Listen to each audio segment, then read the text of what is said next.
Okay, this video is going to run us through how to create your first project in BlueJ. So you've already installed BlueJ. I'm going to open up BlueJ and in the menu up here, and when you open up BlueJ, you may see some windows open up, but you just want to go up to Project and say New Project. And also, I've set the location for where my programs are going to go. So that's something you can do, especially the first time, is choose that folder where you want yours to be saved to, and then in the future when you create any new projects, it'll default to wherever you last saved something. So I'm going to call this one Hello.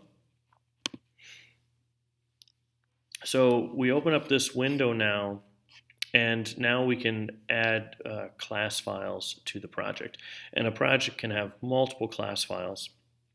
This first program we're going to do is only going to have one. So I'm going to create a new class called Hello World.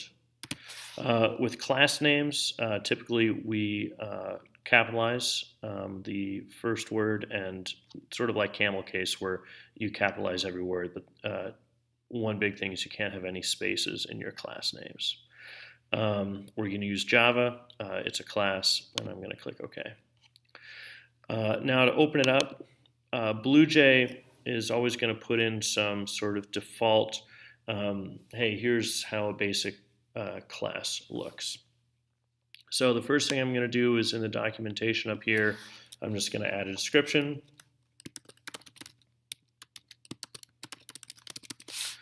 And then inside the class Hello World, I'm going to get rid of all this sort of sample stuff. This program is just going to print Hello World. It's a classic first program. So I need a main method for this. So I'm going to, your main method always has the same header in Java, public static void main, and then it has an argument that's an array of strings called args.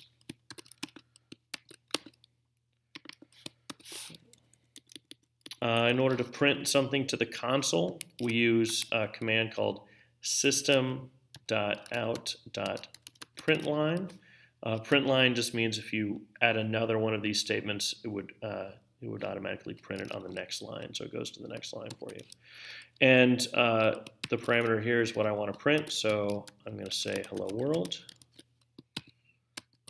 This is a string literal, so I put it in quotation marks as the argument for this println function.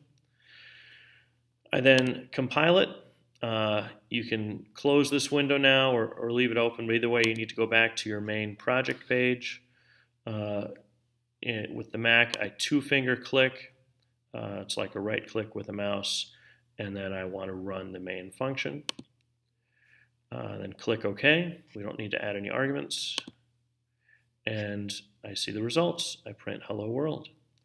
Anytime you try to compile, it's going to save everything for you. So as it's running, or as you're working on it, you can always, compile it. It essentially works as a save. So if you need to close it, you can do that, and you can reopen it later. So that is our first program.